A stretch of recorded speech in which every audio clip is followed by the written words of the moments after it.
All right, it's 12:04, so thank you everyone for signing on. I'm Becca Rubin, the chair of the Communications Collaborative Group. I have, see if I can get my slides to go. We have the rest of the team with us today as well, except for Melanie, I believe. Thank you all for coming. We have a really, so I'm like looking at away from the camera. We have a really exciting agenda today. First, we're going to hear from Danny Birch and Gina Ayala from Orange County Water District about the revolutionary impact of AI on public outreach. I'm super excited for this. Gina and I did a kind of a smaller version at WateReuse, California last year, and Danny's made it even better, so I'm super excited. And then we have Danielle Francis from Water Services Association of Australia, who's going to be talking about the Global Portable Reuse Map. And then hopefully, I haven't seen if Jocelyn's popped on or not yet. She's going to talk about a new one-pager that Mark and I worked with KUA on about building trust in purified water. And then we'll have some roundtable discussions. Hopefully, people can talk about some of the DPR responses in social media. And then we'll wrap up. And then just a reminder, our next meeting is Thursday, June 20th. So with that, I'm going to stop sharing and pass it over to Danny. Okay, thank you, Danny. So Danny brought up the presentation for us, and she is going to be kind of the highlight in this presentation because she's going to be doing live demos and seeking some input and direction from meeting participants. So I think that will be really the highlight of the presentation. Again, as Becca mentioned, Becca and I gave this presentation at the Water Reuse Conference and think there was interest and excitement around the topic of AI. So happy to bring this presentation to you again. It is slightly different. And again, we'll go more in depth with the demo specifically of ChatGPT. And I know we're in webinar mode, excuse me, but this presentation is for you all. And so I would love to make it as interactive as we can. So if you want to put things in the Q&A or the chat, we will be monitoring and helping to go through those questions and comments. So let's get started. What we're going to do today is give an overview of AI. And when I talk about AI for the purpose of today, Danny and I, we're really going to refer to ChatGPT and the paid version of that, which is ChatGPT 4, and it comes with DALL-E, which is the application that is used for image generation. And so we at the Orange County Water District, we do pay for that service. Just wanted to mention it up front. It's just $20 a month, very useful and very worth it. So again, we'll give an overview of how we're using it, some specific examples, and then Danny will bring up the OpenAI URL, and we'll actually be doing live demos of how we're using this tool. Would love as much input and direction from you all at that time to make this session valuable for you. And then we'll go into Q&A. Okay, so I would love either in the Q&A or the chat to know, are you using AI? Are you using it at work for personal use? Danny and I have been making the rounds and giving this presentation to folks in the water industry and wastewater industry. And we have noticed with a couple of organizations that the ChatGPT, the OpenAI URL is blocked in the workplace and by their IT department.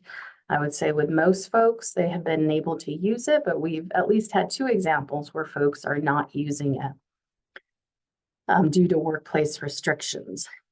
And I do want to say that doesn't mean they are not going to use AI, because they're still going to get their phone or their personal laptop and use it anyway. This is another tool in the communications toolbox that has come out. So, I encourage everyone to be using it, again, as a tool. It is not the end all be all, and there's certainly challenges and things to be aware of when using it, but it is a great tool to enhance communications and also workflow process and to be more efficient with your time. So let me see if anyone is answering down here. I don't see any responses yet. So I will move on. So generative AI, that's what we're going to be talking about today, specifically ChatGPT and DALL-E. So what is generative AI? It takes the inputs, like text, images, audio, video, and then it puts them into the AI system and then creates original content for you. So I know AI has really been a buzzword the past year or so, but we've been using AI tools for a long time, whether we really knew it or not. So when we're using our cell phone and we're typing it in, and then the text will say, this is what we think you're saying, and it just kind of auto-populates. Google Maps, Fitbit, email, Netflix, chatbots, when you're waiting online and you're using a little chat, those tools are all considered AI, and they have been useful and I think really help to make our everyday life more convenient. So why should we care? These are some great stats that we found that we wanted to share with you all. And I think first and foremost too, we are hearing AI. We all go to water conferences, whether they're water reuse, other types of conferences. There is always at least one session on AI. So here at the Orange County Water District, we started really using ChatGPT as a tool and AI, I would say, last summer. So the first step was developing a communication plan. So I wanted to make sure that, AI was being talked about all over, whether you saw it in the news or at conferences. So I wanted to make sure that our general manager and board knew that we were aware of this tool and that we were maximizing the benefit of its use in the public affairs department. So I created a communications plan to share and let folks know, how we were using it, what the tool was, and what examples of things that we were using it on. So when you look at AI, some of the statistics that were really great to hear. 75% of top executives believe that AI will allow organizations to grow. A lot of customer service. It's helping to increase productivity. 91% of hiring managers are seeking workers with ChatGPT. So it's really interesting, I think, for recruitment for companies too. Danny is one of our most recent hires, and I know she will not mind sharing that. She recently graduated from Chapman within the last year and a half, Danny. And so, as part of her college experience, students are already using ChatGPT for their projects, other AI tools for their projects. So, from the standpoint of kind of recruitment and retention of employees, it's great when these folks come into the workplace and know that we understand the significance of some of these AI tools and that we are aware and implementing. Because these folks are coming in using it already. So whether we do it in the workplace, they're going to use it anyways. And then 69% of American workers are afraid to tell their managers that they're using it.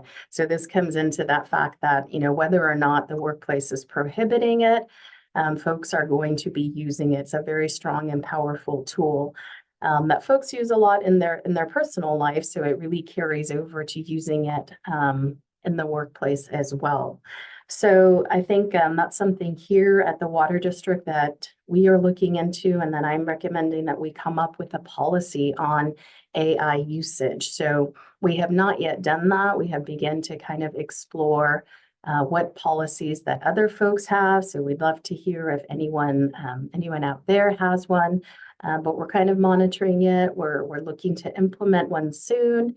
And we are hoping to be able to use it, across all of our departments. Because I think one thing to note is that for public affairs, it's been really beneficial for us to use ChatGPT and DALL-E or Midjourney or some of the other tools out there. But we know that for IS and accounting and operations and the lab and planning, the tools in AI may look different. What tools they use and what will help their work products and their workflow. So as part of what we're looking into as well is really retaining the services of an AI expert to kind of meet with OCWD and meet with our department managers and really go over what is AI, what are the tools, and what specific tools are relevant to different departments here so that we can be maximizing the use of this. And then also so that we can be aware of any of the limitations or challenges that come along with these tools. All right, so what is AI capable of? So I mentioned that I want to say around last summer because I looked at when exactly I did that kind of communications plan for our general manager on board, and it was around kind of August, September of 2023. So we first started using it here in public affairs around the summer of 2023. We started seeing it at a lot of conferences. And then me and I work with a team of, there's 9 of us. So we started talking a lot about it, how we could integrate it into our workflow and our processes, and what some of those tools look like if they were free, how can we utilize them? And I really encouraged and supported the use of ChatGPT here. And I think it took, some folks like Danny, she was just eager and had already been using it. Like I said, she was recently at a Chapman. She had used it both in her personal and her academic life. So she really began using it here immediately. She recognized what a powerful tool that it was. Other folks who had been here, I think it took them a little bit longer to get on board, but some of the things that AI is capable of and how we use it, writing simple emails, right? And doesn't have to be anything complicated. I think what we have found here at OCWD is that it helps us with our everyday tasks, from very small, sometimes to larger tasks. And it really is a time saver. So what AI does, it's really kind of starting off that draft for us. A lot of times we have hundreds of things on our to-do list, and maybe there's a thank you letter at the very bottom, and it wouldn't take long, but it's one more thing. So why not kind of feed that into AI and have it help you at least come up with a starting point or a first draft that you then just have to edit for appropriate tone and messaging. So from writing emails to meeting preparation, right? Sometimes we go to a meeting, perhaps we don't have enough time to familiarize us with the topic or the materials. Why not pop that 20-page packet into ChatGPT and ask it to summarize briefly, in 10 bullet points, what this is all about? And perhaps then also ask, what questions would it be relevant for me to ask at this meeting to appear as an informed attendee?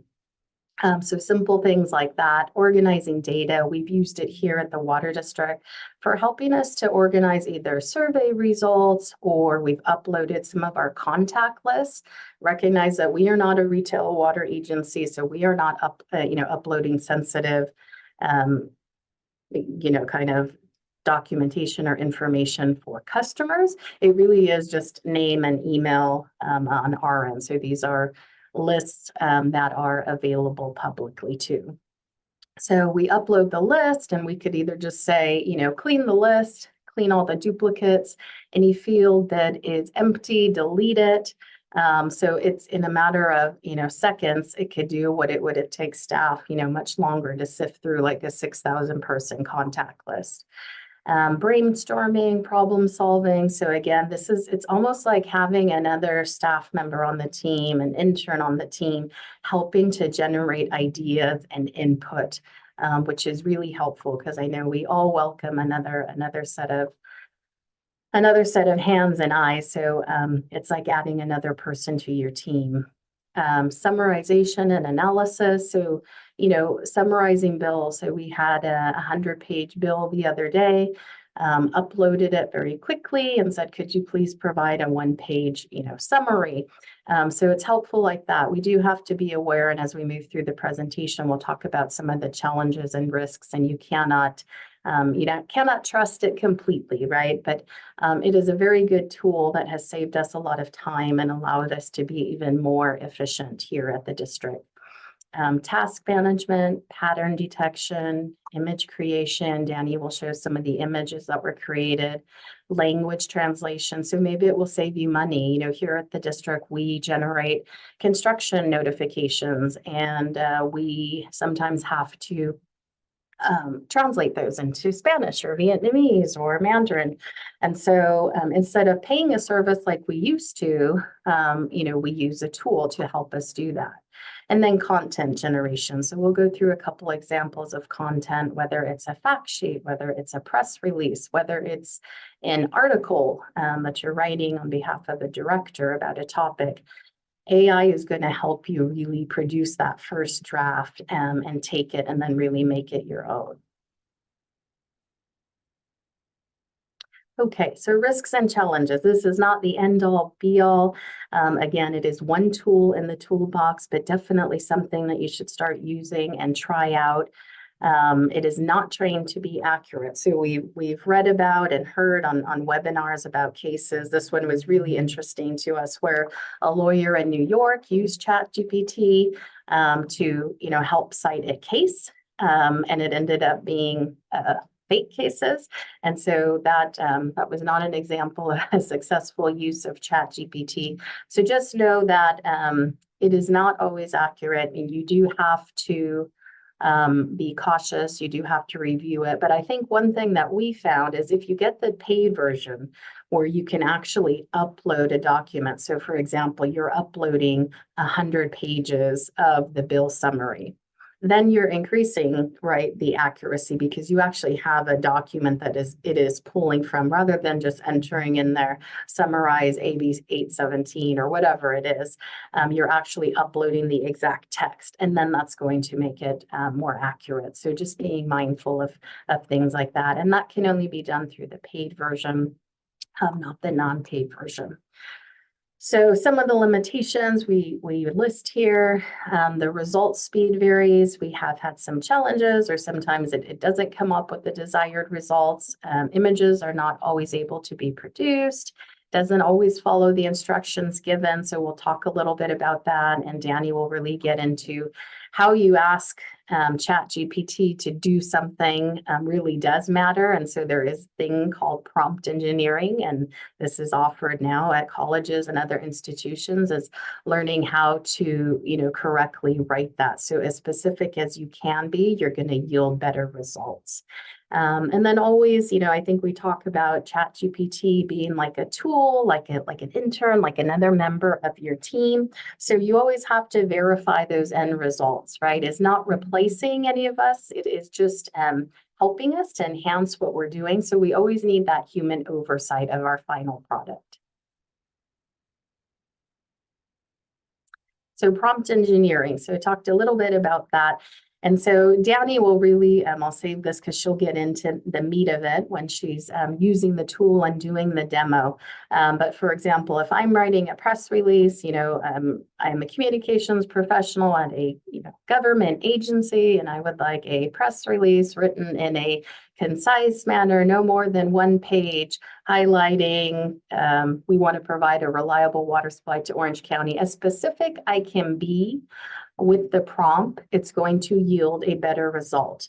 And then even more so, if we have the paid version, if I have examples of press releases, which we all do, that OCWD has produced in the past, I am going to upload those examples, and I am going to say, use these press releases and write this next iteration of a press release in the same tone, highlight the same messages, or sometimes you get a new director, and so you're often having to do a new press release on this. So just find the press release that you did for that director and just kind of ask it to revise the dates. And then, you'll have that new director bio, put it in, and it will come up with a first draft of a press release for you, saving you time, allowing you to kind of go on to other items on your list.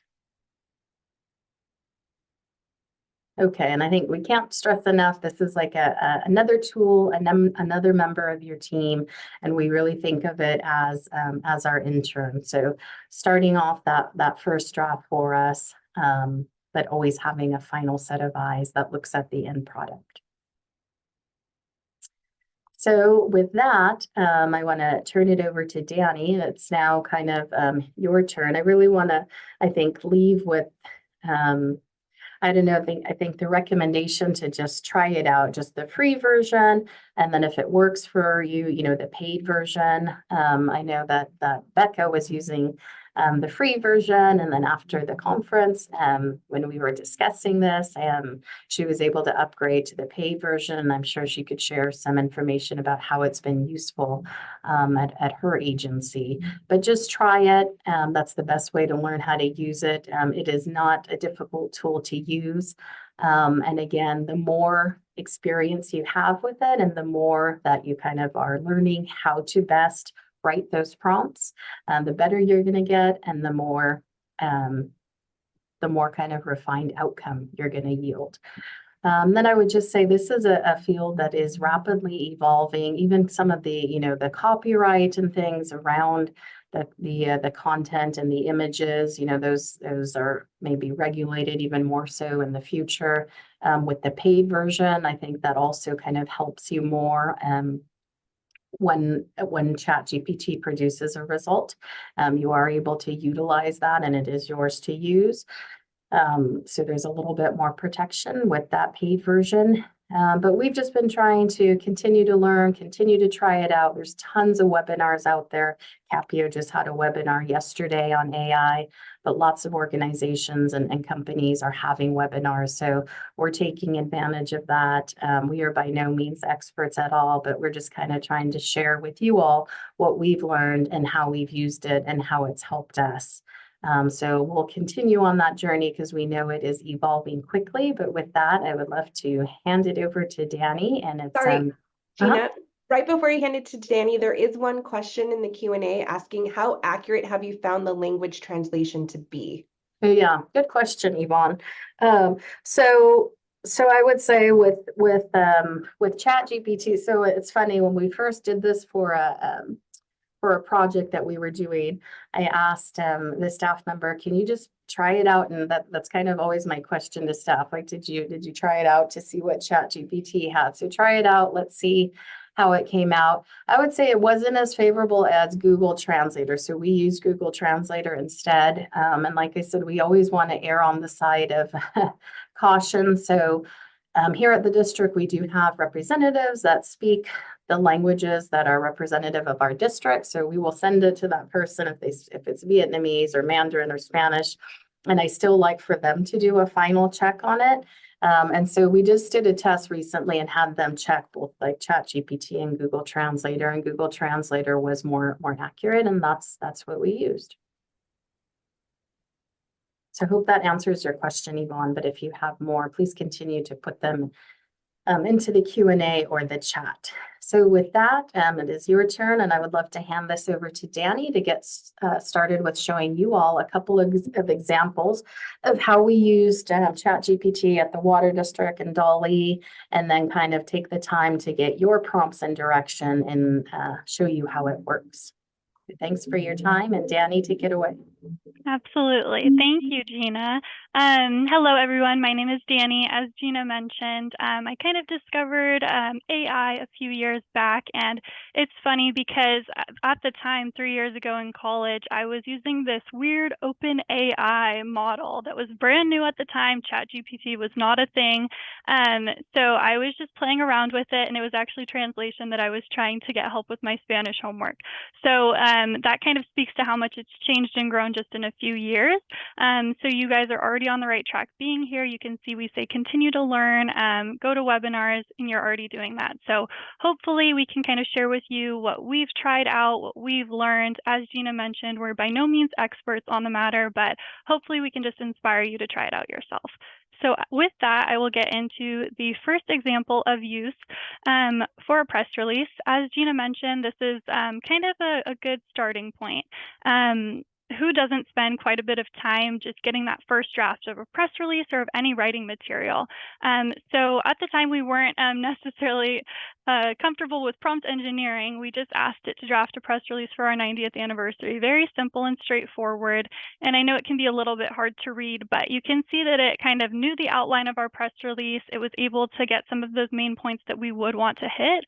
So we were able to use this as that first draft, and we actually cut staff time in about half for how long it would have normally taken to write this. Then moving on to social media posts. So as Gina also mentioned, ChatGPT or AI is really great at that creativity and brainstorming help. So for social media posts, there's a lot of different ways that you can utilize it to really help you out. Kind of walking from left to right, we used it for a summarization, kind of taking another writing piece and having it condense it into a short social media post. In the middle, you can see that we used it as a brainstorming help. We gave it some examples of a trend that was going on, and we asked it to apply that trend to us and how we could kind of caption something to hop on that trend. And then on the right, you can see in creative help how it was able to help us kind of write a song for a plant that we had growing in our GWRS water to the tune of a Miley Cyrus song. So those are just a few examples for social media of how we've used it to help us. And as Gina mentioned, we've also used it for image creation. To start, I do want to admit that these tools have not been perfect for us for image creation. We have had some challenges, but in the instances that we have found success, it's been a very big time saver and really, really awesome results. So you can see two examples here of what we've been able to use it for.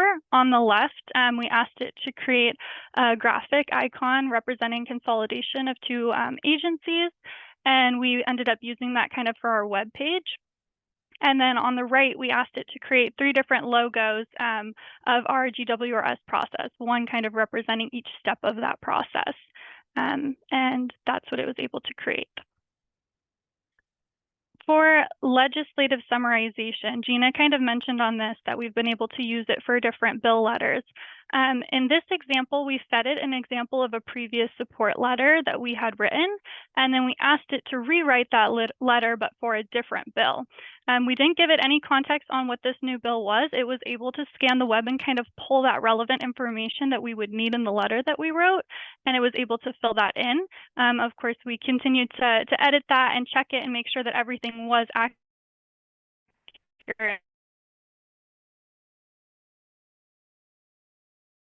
Moving on to event planning.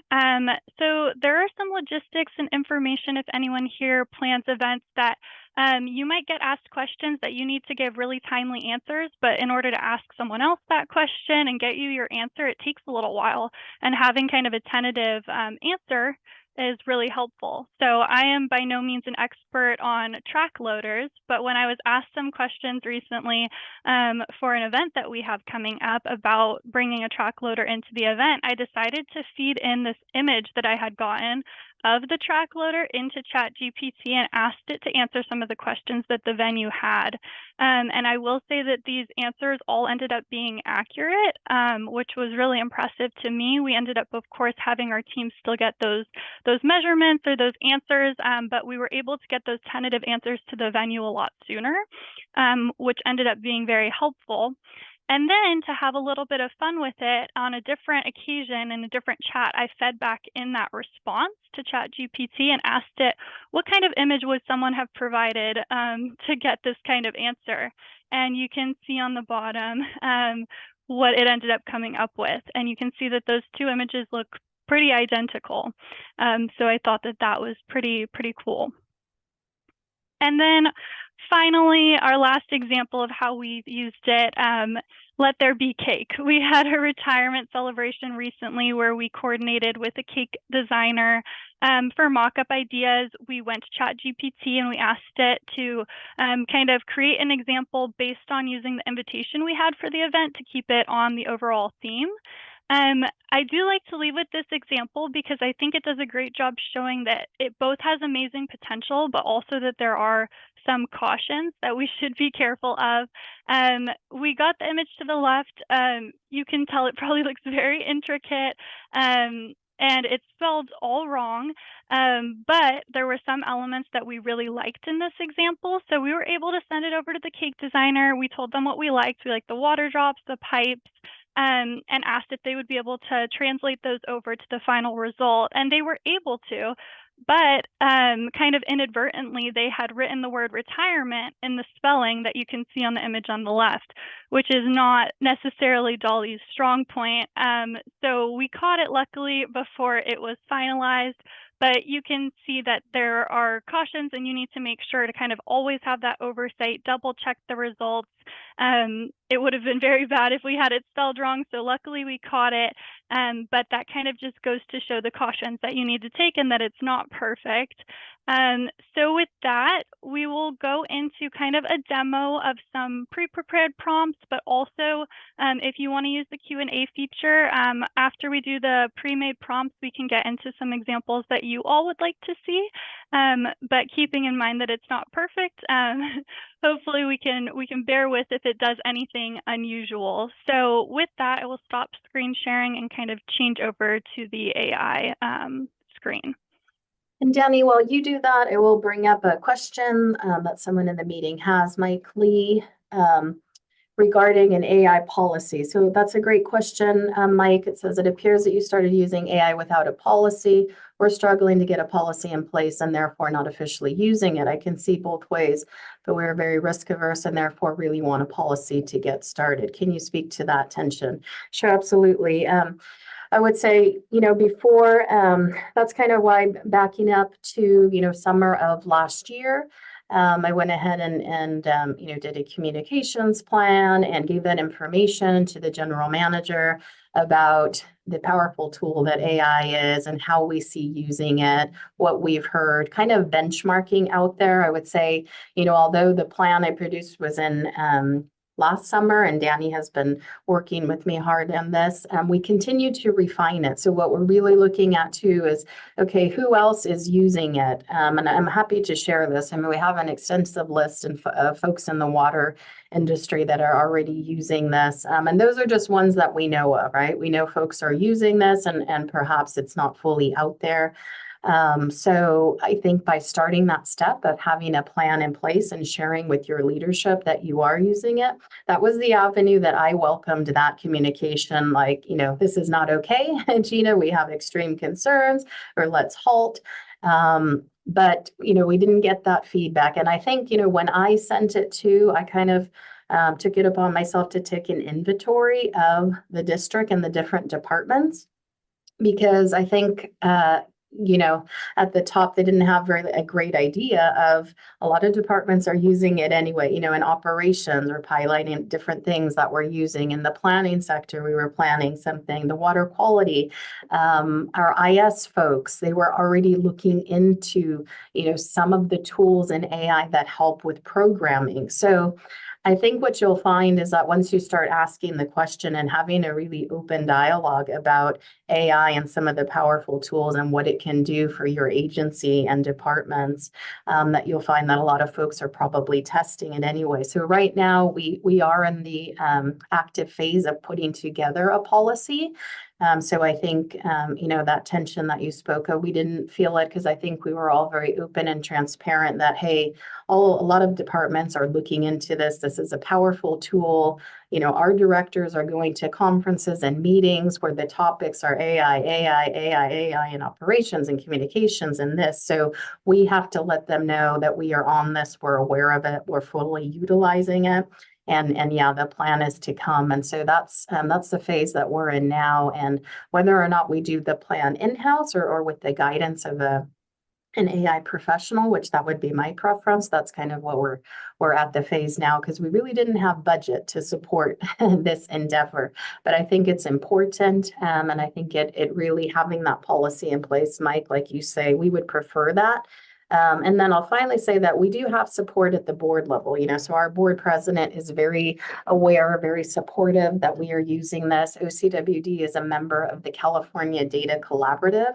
They put on a really great program, and last year it was really all about AI, and it was up at Stanford.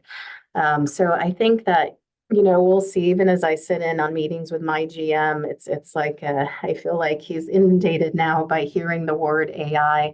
But the more it's out there, the more I feel that our leadership is glad that we are on it, we're working on it, and we're just kind of figuring out the best path for OCWD. And I'll finally end on, as you go along, you will find that there's challenges that maybe you did not foresee. For example, in speaking with our HR department, there are challenges, right, in allowing the use of ChatGPT here in the workplace, and some I didn't even think of that were, related to employee reviews.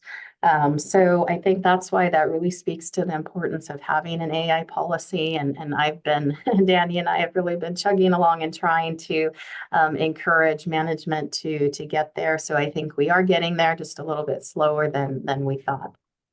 But thanks for the great question. And yes, I will send you that information. Yeah, absolutely. And that is a great question. That's something we're currently facing, and we have to be very careful with our usage in the meantime. So thank you for that question. So kind of transitioning into this live demo, I will start with just kind of giving you all a little overview of how this kind of website looks and where different things are, in case you haven't already used it before. So I will note that we are on ChatGPT 4. As Gina mentioned, we do pay for the premium version, which is $20 a month. But if you drop down here, you can always go down back to ChatGPT 3.5 as well. And with ChatGPT 4, we have this little attachment button where you can insert PDFs, Excels, Word documents, any supplemental materials to your question or to your prompt. Whereas in ChatGPT 3.5, you cannot do that. Also, on the back end here, we have these little things called GPTs or plugins.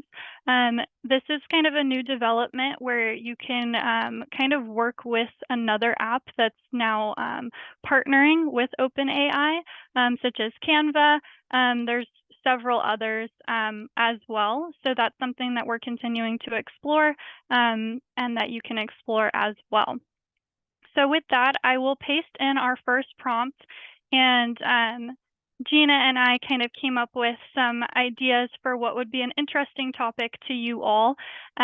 So our first question is to list some challenges of gaining support for direct potable reuse projects. So let's see what it creates. It will create something unique every single time, so there's no way for me to know exactly what it will create. But let's see.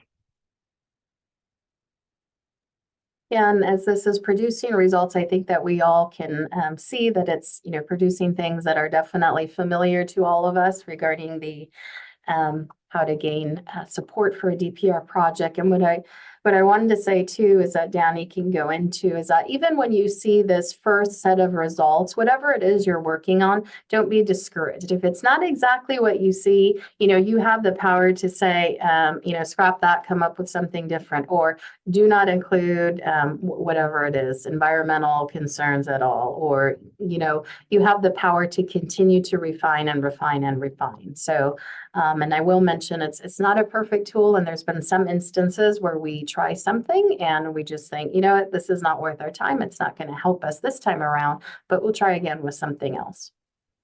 Absolutely.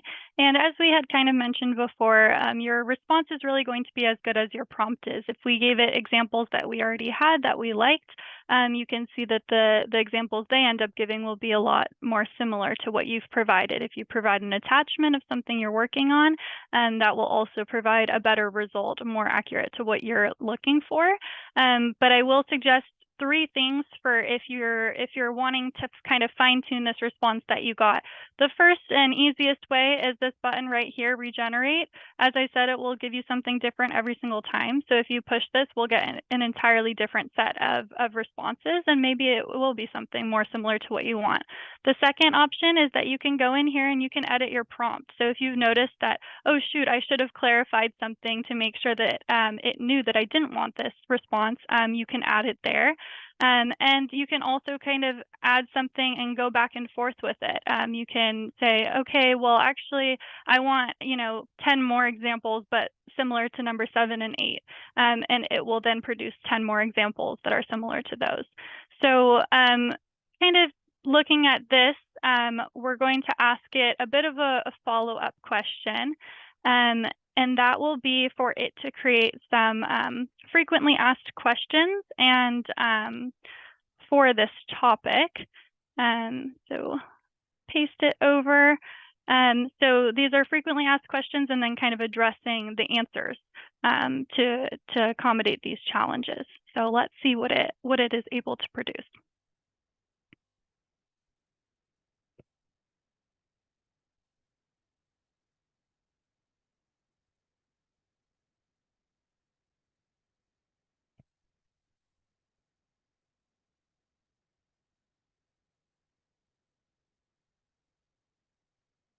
So you can see it's kind of starting from the basics and working its way down to answer those questions that you might see coming in. If there was a frequently asked questions portion of a website that you wanted to just address some of these concerns from the start, this is a pretty good list of some of the examples and some of the questions that might be asked. So with that, I will do one more example on this kind of thread, and then I will turn it over to you all. If you do have something that you'd like it to see, maybe you don't have ChatGPT 4 or you haven't tried it before, please do feel free to use the Q&A and we can kind of paste your question in and we can all see it together. And I will do the last one while you all come up with any questions you might have. So I will lastly ask it to create an outline of a communications plan for this project. And we'll see what it creates.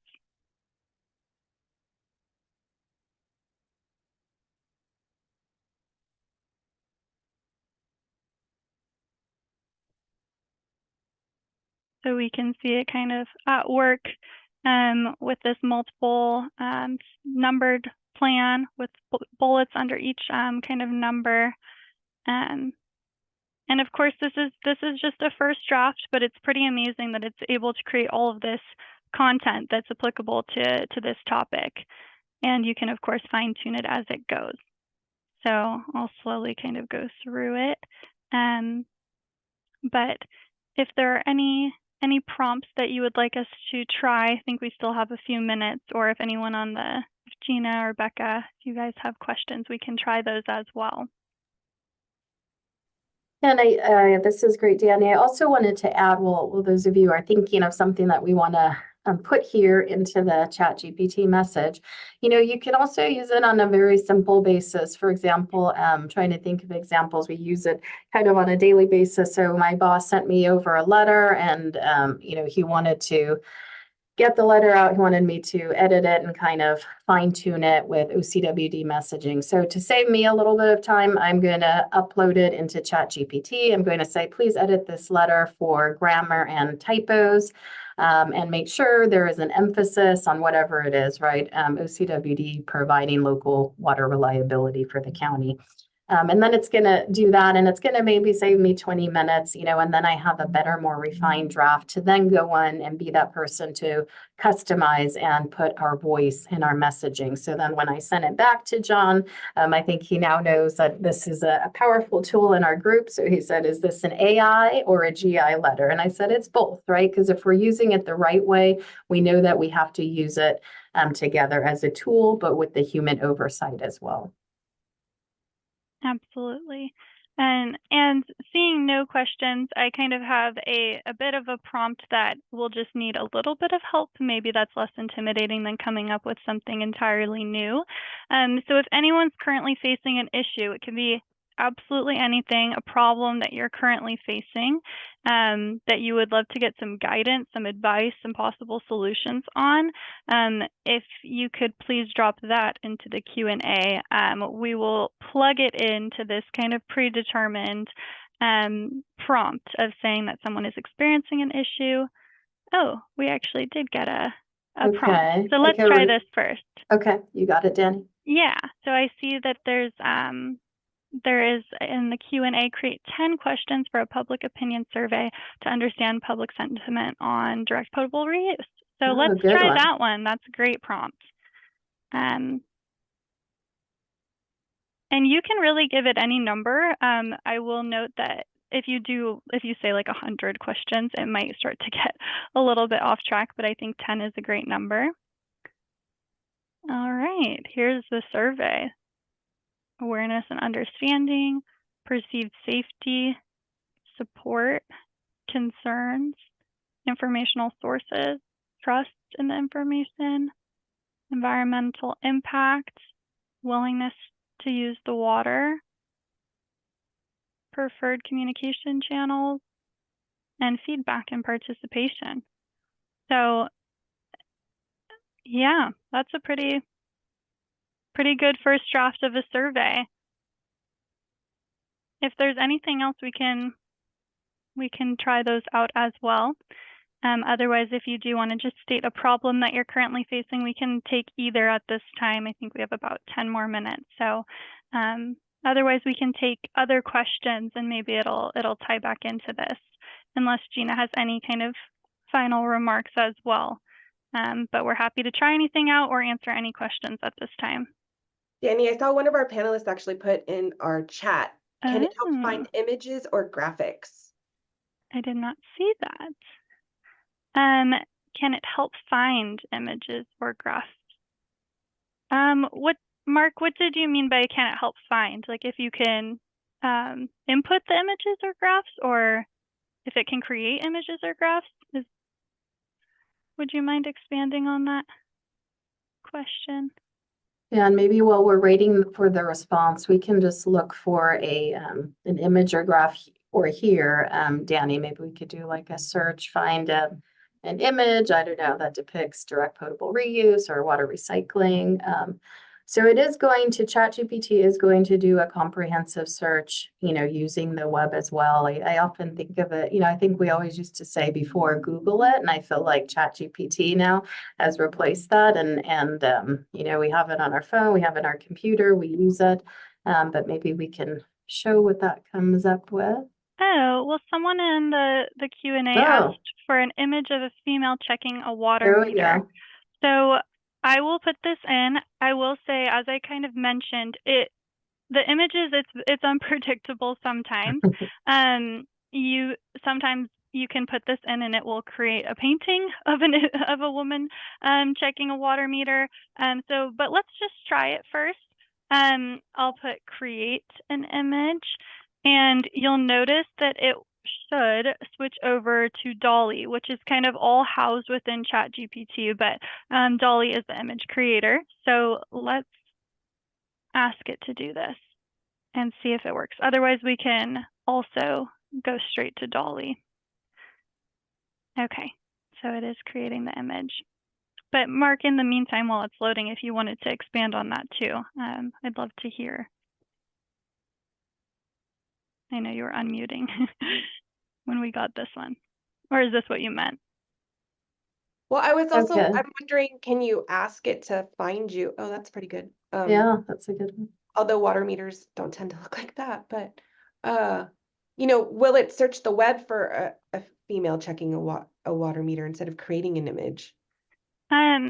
From my experience, I know Gina said that it does draw on things from the web, but I do not believe that it will actually pick images from the web and then have it populate. Like Google, yeah. But I would say kind of a workaround for that is you could ask for sites that might have images that would be helpful to insert for whatever you're looking for, and it can directly link you to websites. So rather than having to research and find 10 websites that are a great place to find free images, you could just ask it, give me 10 websites that are a good place to find images of water professionals checking a water meter. So another one to enter, Danny, what are the best ways to help people overcome the yuck factor for DPR? Absolutely. So I did see that one. Let's try that one next. And as I mentioned, you can go in and edit. So in order to not have it be confused going back and forth between image and no image, I'm going to paste this in here and save and submit and see what it is able to produce. And then you can see when you do make that edit that it says 2 of 2. So you can always go back to the other thing. Say you are on like your 10th image and you realize the first one is actually the best one. You can always click back and see the original ones.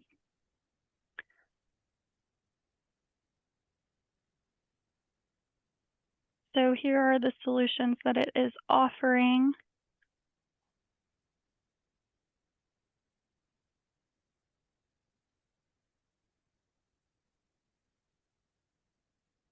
I see another anonymous question that we can try out after this, but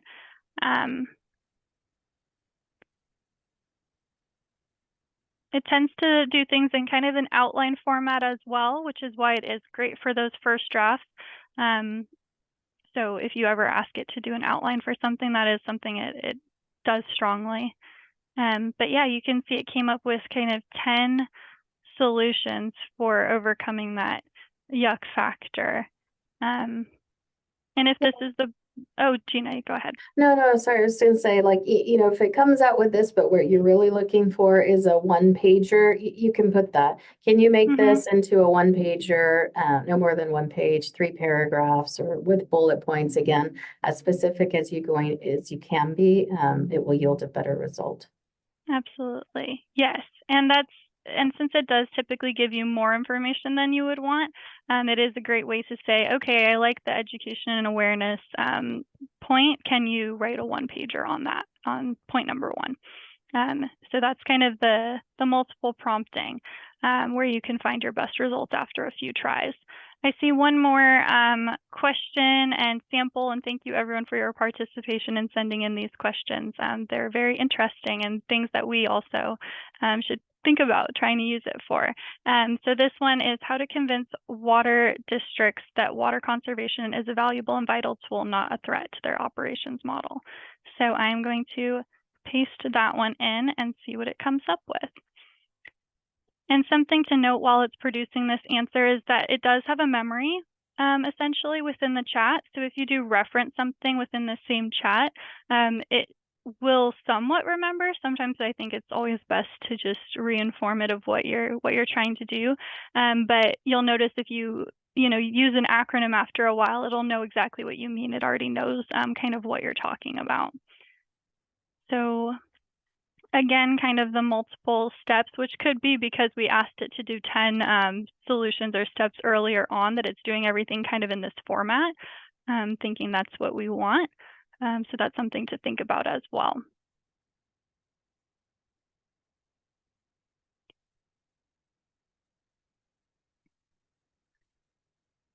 And it will usually have the points and then the sub bullets as well, which is why it's so great for brainstorming. It'll produce a lot of information, but kind of important to fine tune it as it goes. Gina and I have noticed it has some interesting adjectives it chooses to use sometimes. Our favorite solution to that is just saying no adjectives. We can add those in ourselves.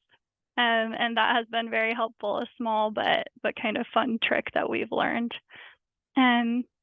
But with that, I think there are no other prompts unless someone has one final one that you would like to try. Otherwise, I'll stop sharing and we can answer any other questions about any part of the presentation.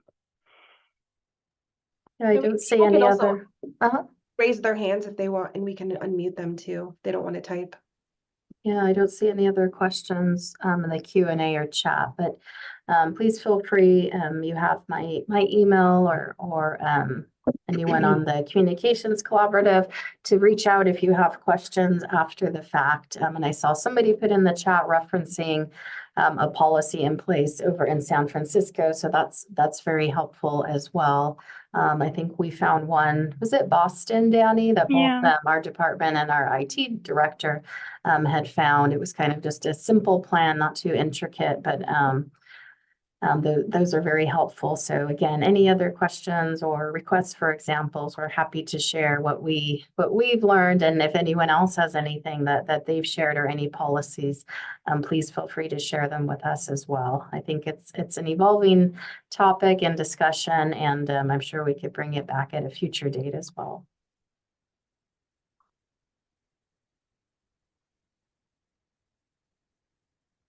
Oh, there's a question about Copilot, Danny. Yeah, so the question is, for those Microsoft Office users out there, Copilot offers similar AI offerings at varying costs that may be easier to get through your organization if you are subscribers. This is a great point. There was actually a webinar yesterday where this was touched on a little bit. I think overall, if you don't use Microsoft Office, that ChatGPT could be more beneficial. But if you do use all of that, it's all kind of in-house, and they released their new model Gemini, I believe, which had been kind of in the works to be an equal competitor to ChatGPT. So if you do use Microsoft Office, I would recommend checking that out too, which, yeah, we will definitely be looking into as well. Yeah, here at OCWD, it is our IT department that, like you said, controls all of the software and stuff for folks. So I know that's something they are currently looking into right now. That's really helpful, though. Thanks for sharing, Dawn. Santa Cruz County also, sorry, turn on my video, approved an AI policy. So I'm gonna, oh, it won't let me pop it into the Q&A. Maybe I'll make a list, and when I send out the video link for this meeting as a follow-up, I'll add those couple that we know of of policies instead. Yeah, we have a few too that we can combine. Oh, that would be awesome. Well, thank you, everyone. Thank you so much, Danny and Gina. That was awesome.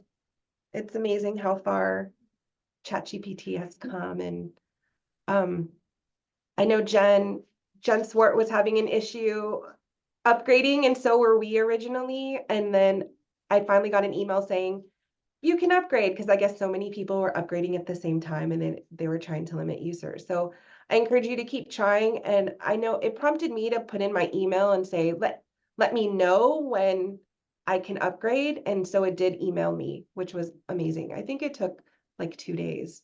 I could be totally off base, but I don't remember. But it wasn't super long, and so we finally upgraded it. It makes a huge difference, I find, the paid version versus the free version. Yeah, and I saw that question about it limiting. That is another thing that's constantly changing. It has a lot of users coming all at once. You'll notice sometimes it will say too many users are using this right now. You can only use 40 questions this hour. So that's happened to me before. So it's constantly changing, but you know, they're trying to keep up with the demand. But that is a good point as well. Yeah, and one little workaround, because I don't, we pay for it here at the district, and I know people have asked, how many accounts do you do? We just do one, and then we all share it. But on a personal level, I mean, I have my own, and it's just the free one. And so one workaround that I've had is just kind of, you can't upload a document, but you certainly can copy and paste it, right? So that's kind of what I've done on a personal level. It doesn't work for those like 100-page documents, but something that's just like a letter, a fact sheet, an article, that is very good. And also is helping my brother-in-law get a job. So it's helping him with his cover letter and resume stuff. And that was extremely useful. So I think, one of the ways, even when, if you use it personally, you kind of think about, oh, wow, this could really translate into X project at work. So for example, for the resume, it was like, okay, take the job description and now take the resume and then see what are the areas that are not covered, right? So this is something that we've started to look at too, like in contracts and things like that, or in grant award submissions, right? It asks for all of these criteria, and here is our submission. Where are we missing the mark? So I think that as we go on, we are just continuing to identify new ways and new projects where this would be beneficial. But I will caution at the end, we are not putting in any sort of confidential, proprietary, legally sensitive information. That's where you have to be very, very careful. So on that, thank you, Danny, for walking us through that great hands-on interactive session. It was fabulous. I have one question for you both, actually. Have you found, since you're sharing an account, any issues with people being on it at the same time? No, We I'm have surprised. Yeah, I thought that might be an issue, but we have not, and it can be helpful. The only, I would say, downside is the chats on the left-hand side, they do save. So it is going to get a little more bogged down with other people using it, but it can also be interesting to see how your team is using it and to learn from them as well, or to see when they get frustrated with it and go over there and try to help them. So it's been as equally beneficial as a little bit, tiny bit challenging. Awesome. Well, thank you both so much. That was awesome. Next up, we have Danielle Francis from Water Services Association of Australia, and she's going to be sharing the Global Portable Reuse Map. Hello, thanks, Becca. Great to see everybody. Good morning from Sydney because it's my morning down here. So I'm just going to give a little quick recap of the project, and I'm actually going to give you a sneak preview of the map. Okay, can everyone see a PowerPoint? I'm going to Yes. say, assume yes. Great. Okay, so just a quick recap. So the aim of the map is to there we go, is to provide a resource that we can all use in our community education that basically shows that this potable reuse thing, and might seem a bit new or a bit, unfamiliar or a bit sort of scary to some community members or maybe some elected officials, but actually it's something that's been practiced for a really long time in quite a lot of places, and that's really growing over time. So the idea of this is that the interactive map is something that anyone can use. You can link to it on your website if you want to, or you could put it in a visitor centre. Jen Swart has got a great little globe at the ARC centre that they're going to kind of project it through so that people can come in and move it around and explore the world, which is great. I'm going to be presenting this at the symposium, which is not far away, on Wednesday the 13th of March at 10 a.m, and then we're looking to actually launch it a few weeks after that. So it'll cover, it is specifically potable reuse. It doesn't cover non-potable reuse, but it covers all types of potable reuse: IPR, DPR, groundwater, surface water, etc. And one thing we've really tried to do is recognise that potable reuse is a journey, and utilities go through a few different stages. So we all know about the fantastic leaders out there like the Windhooks and the Singapores and Orange County who've been doing it for a long time, and we know that there are some big projects in construction.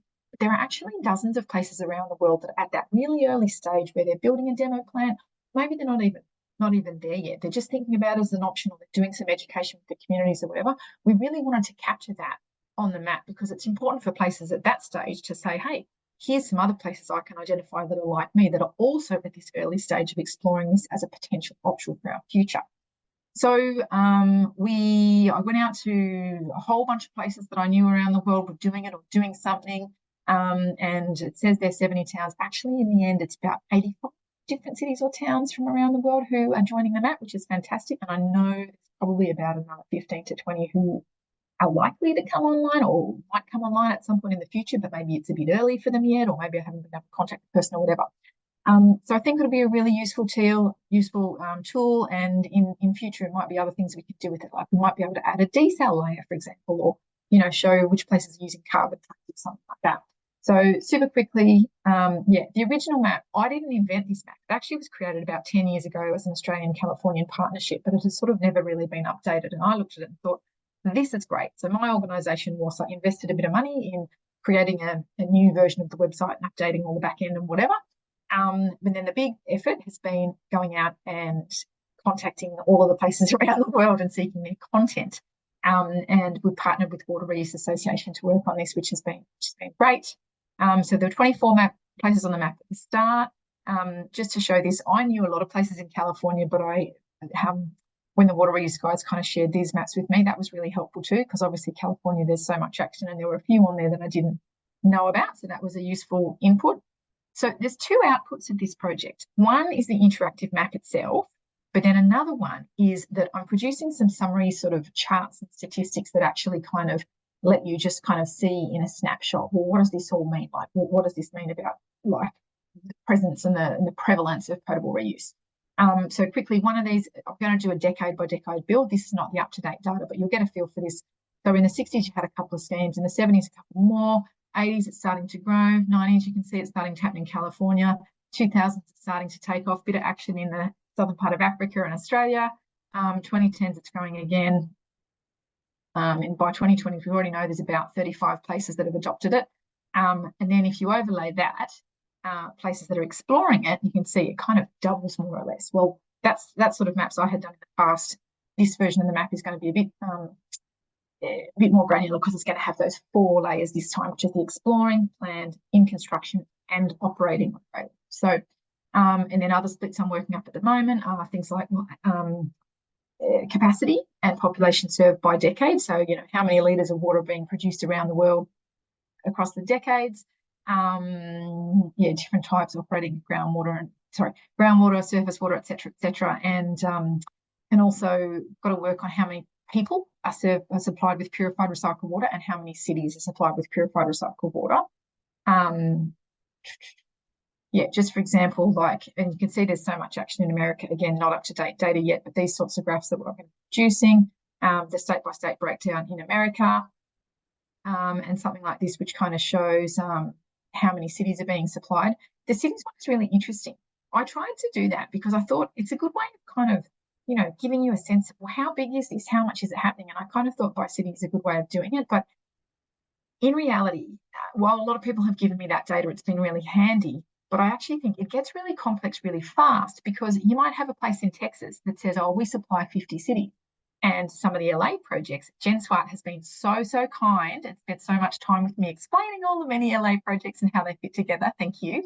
But it also gets complex pretty fast, because you might have a scheme that supplies to 43 cities, but they're 43 cities and as municipalities or municipal districts of a big city. So, for example, to take LA as an example, I'm coming to LA after the symposium. I don't think of that in my mind as 43 cities or 88 cities that I'm coming to. I think of it as one city. So it's interesting, as in, how do you describe cities? And also, a lot of places serve a city or a metropolitan area, but then you've got some projects that serve like a province or a county or something like that. And then you've got places in other countries that serve, like, does a barangay in the suburbs of downtown Manila equate to a county in rural America? It's really hard to know. So the definition of city kind of starts to get you into pretty rubbery territory then. Whilst it's a useful metric, I think it's a bit tricky. So I also asked for people served, as in how many people are supplied by the water. And I think that's going to be an interesting one, because that is something that's more standardizable. No matter how many cities, the number of people is the number of people. So it's kind of fixed. So that'll be an interesting stat when that comes together. I don't have a chart to show you just yet. I wanted to show you this too. I'm trying to produce a master one-pager, basically, that sort of sums up all of the detail that's in the interactive graph on one page. So it's not quite finished yet, but what I've done here, you can kind of see how there's the 4 different stages represented by different colours. And something I have done, and bear in mind, I haven't even shown this to the utilities yet, and that's why I've got stamped all over it, because I just want to make sure I haven't got it wrong, or that they're comfortable with that data being shown and that sort of thing. But what I've also tried to do is give a scale of the size of the project. So, and sort of the logical split sort of seem to be below 100,000, and that also picks up places like that are really only doing demonstration. They don't even really have a potential population number that they're going to serve. And an example of that might be, I think Big at Landon is on the line. Colorado Springs has got that great demonstration trailer that they've done, but they don't even have a very specific project or timeline or even a community in mind. It's just a gem. So they fall into that exploring category. Sorry, kids getting ready for school here. And then you have sort of 100,000 to 1 million, and then you have some of the big ones that are supplying over 1 million. So what is really interesting, obviously you guys know the US scene pretty well, but it's really interesting to see what's happening in the Australiana region. There's quite a lot of kind of slow progress. Africa is really taking off. There's quite a few cities in Africa that have gone straight to DPR and adopted DPR. So I think that's something for you guys to bear in mind, especially, there's been all this talk about the Californian DPR regs before Christmas, but actually there's other places in the world that are kind of going pretty strong on DPR too. Even Europe has got some action. We don't sort of think of Europe as a water challenge place, but actually there's quite a number of places in England that are starting to look at it and have demos and so on, which is great. And so the last thing I'm going to try and do on this map is to get a graphic or something like that and allocate per schemes, which one's a groundwater, treated water, reservoir augmentation, or raw water augmentation. And so I was just going to ask as I go past this, I recall at a previous meeting we talked about whether people use little symbols or graphics or hieroglyphs. I'm going to be doing that. If any of you know that there's a set of like little symbols that get used already, like in some, resource materials or something like that, if you could send me a link to that, that'd be great, because I'd be happy to try and borrow or, use something else rather than creating a new set of little images, but I will try and build that. So it's going to be a busy map, but I think it's really useful because it's sort of everything on a page. And so with that, I thought we might just take a quick little look at the map if you would like. So here it is. So remember I said there were 24 projects at the start. Now, ta-da, drum roll, you can see there's a whole lot more. There's about 85 places on the map. There will be more dots than that on the map. And why that is because some places you might have a city that might have multiple projects.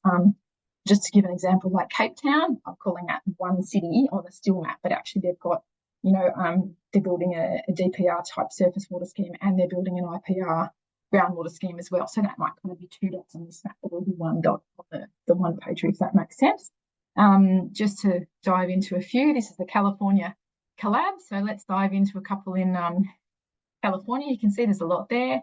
And I'm just picking something at random here. Let's go to LA. Let's go see, that should be our old friend. And who's that? Pure Water Southern California. I haven't even looked at this draft one too. So as you can see, we haven't put any photos up for you guys yet. Most places have given us photos, so we'll work on that.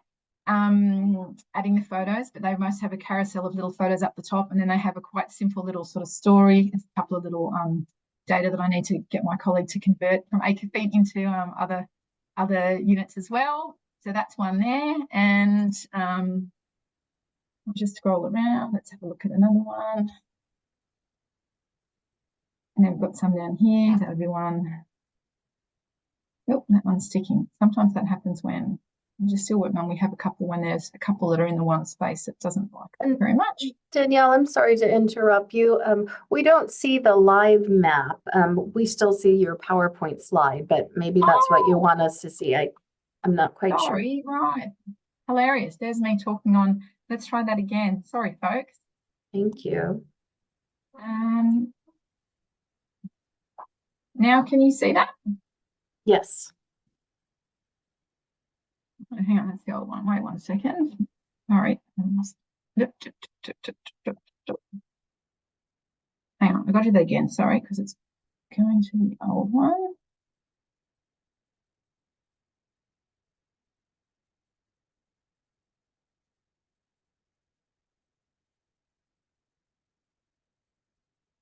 There we go. Can you see that? Did that just go live so that you've got like 57 projects in California and you can see 12 in the eastern part of the US? Right, okay. So sorry, what I was showing before was you can see there's a lot happening. You can see Africa, you can see it a bit in Australia, and I'm just going to zoom in. So you just use 2 fingers, zoom in. This is California, just zoom in for a couple that are over here.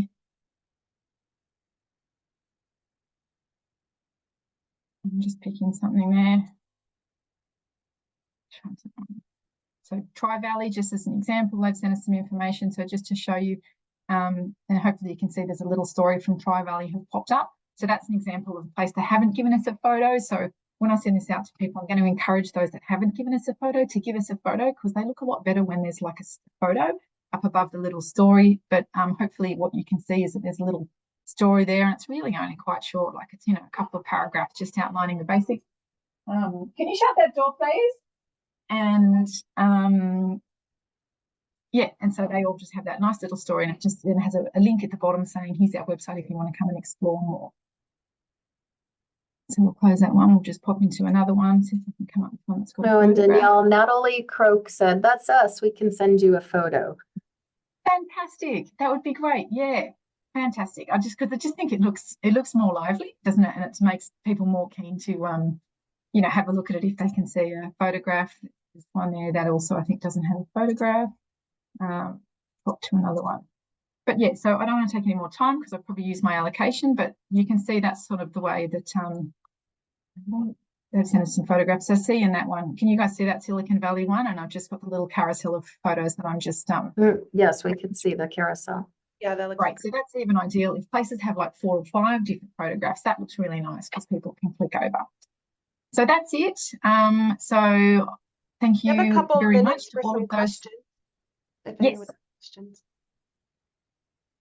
You can also raise your hand and I'll unmute you if anybody has a question.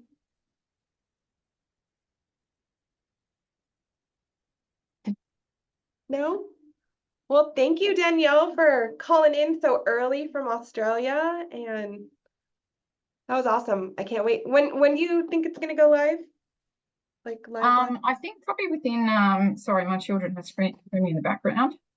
I think probably within about a month of the symposium. So at the symposium, we'll give a little preview of it, and I'll have all those charts with all the kind of summary statistics ready to go. And then within about a month, it's just a case of wanting to just get it all out to people and get them to check and make sure I haven't, miscalculated a conversion of a gallon to a litre or an acre foot to a whatever. Right. No, that Because makes sense. we express everything in both. We've gone for 2 metrics. We've gone for MGD and MLD, so that you can read whichever language you like. But what we didn't have 3, we didn't do acre feet as well, because who even knows what an acre foot is? No one else in the rest of the world even knows what an acre foot is. Sorry, folks. That's awesome. Thank you so much. Really appreciate it. And I'll see you at Symposium. Hopefully we'll see some other people at Symposium too. Hope so. Wonderful. Awesome. Thank you. All right. Up next, we have Jocelyn Liu Morinishi, representing KUA today. So I'll pass it over to you. Great. And Rebecca, can you just confirm that I'm coming through okay here? Yeah, you sound great. Perfect. All right. Well, good afternoon, everybody. Thank you, WateReuse California, for the opportunity to be here. As mentioned, I'm Jocelyn Liu Morinishi, and I'm here representing the California Urban Water Agencies. Now, we are a nonprofit of 11 urban water agencies that collectively serve 2/3 of California's population. And our mission is to provide a unified voice for urban water solutions that keep our environment and communities thriving. And I know some of our member agencies also participate here with WateReuse California. Now, I know we facilitate a variety of committees within KUA. I'm the lead for the Communications Committee, which is why I'm here with you all today. And while we're working on a variety of topics, including investment in infrastructure and workforce development, I'm here today specifically to actually share a one-pager that KUA recently completed in collaboration with the WateReuse California Communications Collaborative Group on working together to build trust in purified water, which I'm going to share now on my screen. Now, I'm going to say, I know that you all are going to immediately start trying to read the tiny text and stop listening to me, and I totally get it. When I share my screen, you're going to know that it's just the one page. So actually, let me pull that up now, just so we all have a fun visual reference for what I'm saying here. Becca, oh no, you turned so small. Okay, share screen, screen 2, and share. Becky, could you confirm for me that this is coming through and it's showing that one pager we worked on here together? It is. It looks good. Perfect. All right. So I think the main thing I want to highlight is that it's only one page. And as communication professionals, we all know that it's a lot harder to write things in a shorter amount of space and having as much real estate as possible. So I'm just going to talk through at a high level what made the cut and what's shown here, what we hope to achieve. And then Mark and Becca, if you have any context you'd like to add, any details, please don't hesitate to jump in. So in terms of our why, right? As we all know, the governor released California's water supply strategy in 2022, which commits to increasing water reuse by 150% by 2040. This will likely require broader adoption of potable reuse in urban areas throughout California. As I'm sure we're all acutely aware as communication professionals, public acceptance has long been a hurdle and yet is critical to project success. Now, we've been able to prove that proactive public outreach and engagement increases acceptance, some driven by the very people in this meeting, is why this group came together in the first place. And we also know that there are different levels of public comfort and acceptance within the pockets of California based on the engagement that local agencies have been doing as the boots on the ground based on what they've been focusing on here regionally. So, but what we're trying to highlight here with this one pager is really the opportunity that we believe the state can play in amplifying big, broad key messages that can complement the more fine-tuned messagings that you all are doing to really start laying that foundation of broader acceptance, especially in the midst of the recent adoption of the DPR regulations and also all of the media attention that was generated as a result of that. The verbiage within this one pager is built on the work that WateReuse California has already done, including highlighting front and center the term purified water, which we've kind of collectively learned really just resonates with communities more than potable reuse, let's say. So if our audience for this one pager is the state, well, why am I chatting here with all of you? Well, one, I love to brag about the great work that we're all doing, especially since we did it here with WateReuse California. And also, I think that we can all agree that the more that we can coalesce around consistent terminology and actions, the more effective we can be in our collective impact. Now, it goes without saying to this group, but communications around purified water is nuanced. And there are details that are more appropriately carried by and more effective at the local level, like project-specific details or treatment trains, process flow diagrams. However, we really wanted to highlight in this one pager, what are those high-level key messages that the state can carry to really enhance and complement those local efforts? And we just capture some of those key messages here today. So let me kind of zoom in on that piece, right? Water is too valuable to use just once. Purified water uses proven technology and is safe and sustainable. Purified water provides a drought-resilient local water supply in the face of weather variability. Now, if this terminology and verbiage is familiar to you, it's because these key messages really came out of a collaboration with the chairs of the CCG. And finally, I just wanted to share that this is, so really my intent with bringing this is letting you all know that this exists. I'll put in the chat, or Rebecca, if I could share with you, we'll put in the chat a link to where this can be downloaded on our website. And we're now embarking on what I've dubbed our Purified Water one-pager roadshow. We come here, we actually presented to ACAA's comms group last week, and we're going to be carrying this conversation forward with state like DWR and the State Water Resources Control Board. We'll be sharing the same terminology as well as articulating a desire for the state to replicate their successful kind of Save Our Water program by developing a similar communications and statistical research campaign around purified water messaging, like they did around conservation and drought.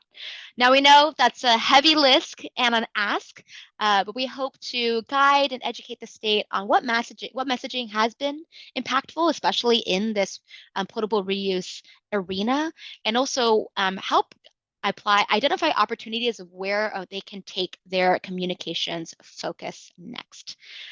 So with that, I think that was kind of a short and sweet summary. Becca or Mark, anything you'd like to add in terms of the context of this one pager here? Oh, Mark, I can see you, but I can't hear you.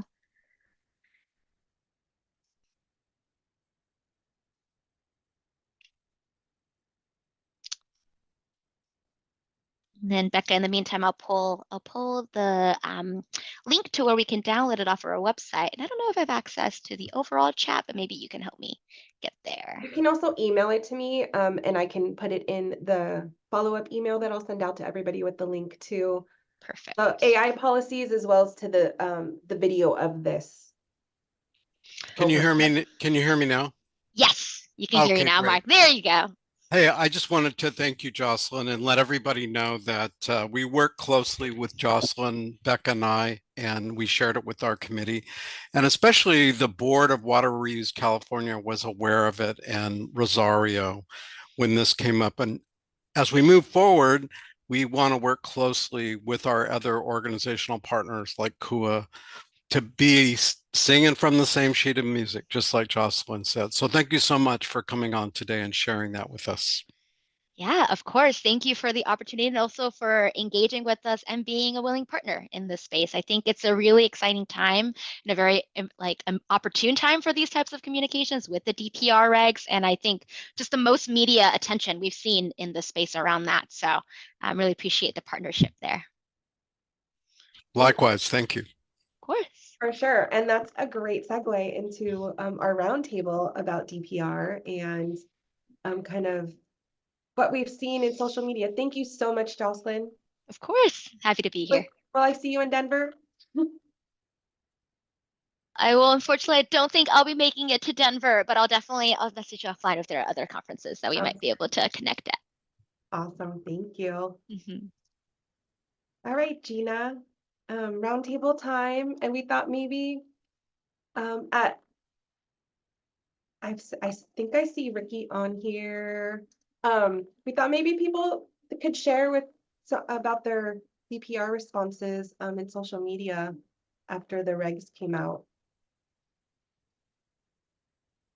If you raise your hand, I'll unmute. I'll give you permission to talk. I know it's so weird in webinar format.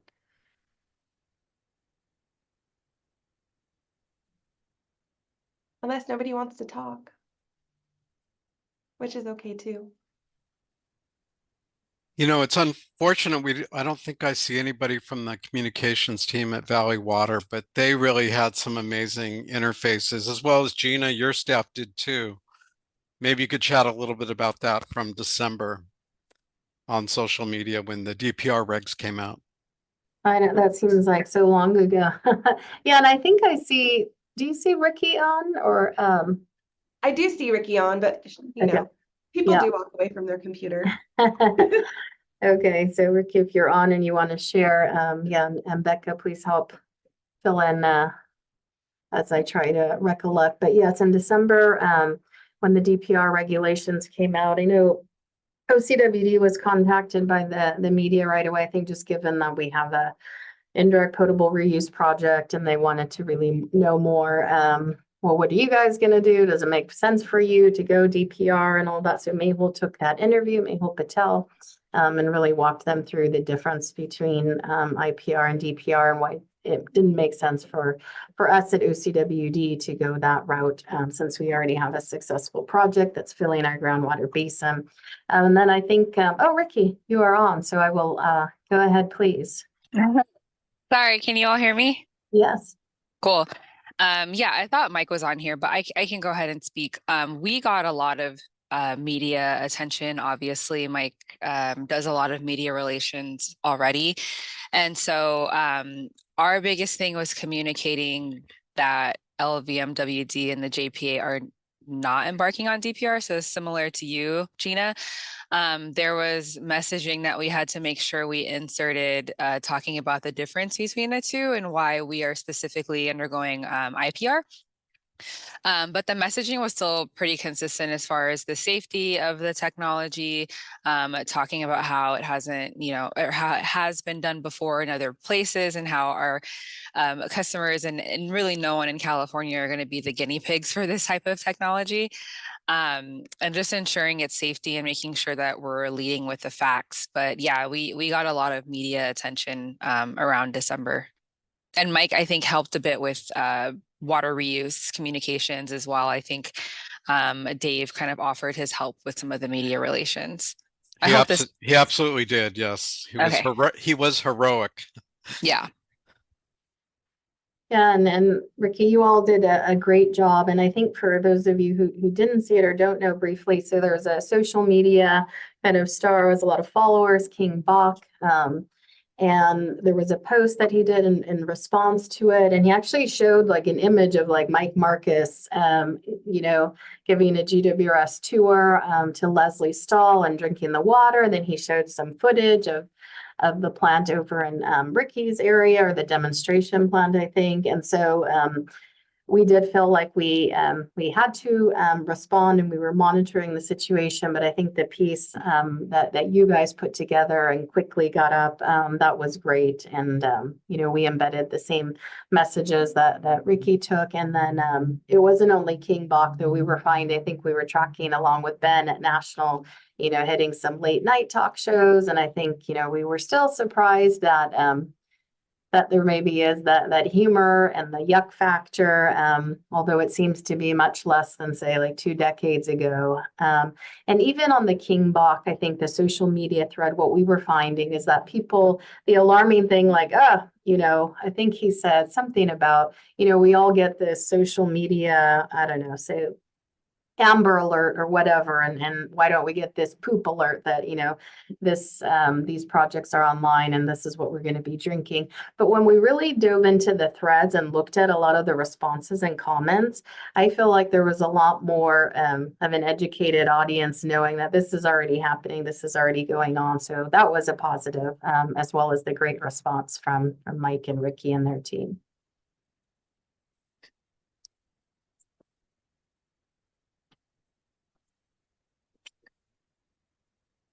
All right, I think that's all we have, Becca, unless anyone else wanted to share at the roundtable.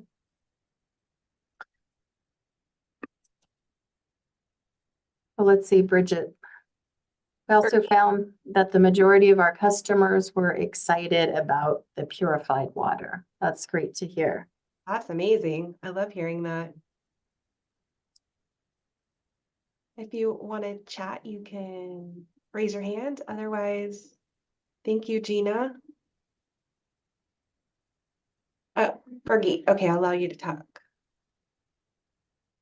Okay. Fergie, you should be able to unmute yourself now. Let me see. I think I'm unmuted. Can you hear me now? Yes. Okay, great. Hey, thank you for letting me jump in on the California, Nevada chat. I'm in Colorado actually, and I'm hoping to see some of you at the WateReuse conference here in a couple weeks. I know that my talk is about the communications we did with our direct pool reuse pilot back in 2021. And it just happens to coincide with the time that the communications workshop is going on. So I'm afraid I'm going to miss a lot of you communication experts, but I just wanted to share that we were very nerve-wracking to roll out purified water to all our customers and hope that it would go over well. And, you know, getting the messaging right from the start is super important. We really worked closely with our media contacts. You can never control what they're going to say, but we were really afraid that we'd get off on the wrong foot. But I wanted to give a shout out to the folks in San Diego, and then Patsy Tennyson. She really helped with just lessons learned from what you guys did in California, and that helped us a great deal. So thank you. Awesome. Thank you. Hopefully I'll meet you in Denver. Yeah, hopefully. Thanks. Anyone else? All right. Well, thank you all for joining us this afternoon. Our next meeting is June 20th. We don't have topics yet, but if you have some ideas of something you want to hear, feel free to email us at any time. My email is beccar@soquelcreekwater.org. But I'll also put that in the follow-up email. So have a great rest of the day, and we'll see you in a couple months. Bye, everyone.